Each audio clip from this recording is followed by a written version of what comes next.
সম্রাট শাহজাহান তিনি তাজমহল তৈরি করেছিলেন। এই দুনিয়া থেকে অন্ধকার কবরে তিনি চলে গিয়েছেন, রেখে গিয়েছেন ভারতবাসীর জন্য তাজমহল। এখান থেকে কোটি কোটি টাকা ইনকাম হয়।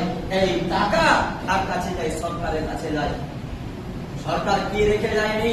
হিসাব তথ্য 2023-2024 যে তথ্য আমরা দেখতে চাই, তাজমহলের ইনকাম কত, যারা ভারত নাগরিক তাদের টিকিট হচ্ছে 250 টাকা, যারা বিদেশি অন্য দেশ থেকে তাজমহল দেখতে যাবে তাদের টিকিট হচ্ছে 1300 টাকা। তো 2023-2024 যদি আমরা হিসাব করছি, তাহলে এক বছরে টোটাল আয় হচ্ছে 98,55,00,000 টাকা। এত টাকা কোথায় যাচ্ছে? সেই বীর মহাযোদ্ধা সম্রাট শাহজাহান তিনি এই তাজমহল তৈরি করে তিনি রেখে দিয়েছেন, আর সেই তথ্য বদলে এখন সরকার রয়েছে, এত টাকা সরকারের কাছে আছে।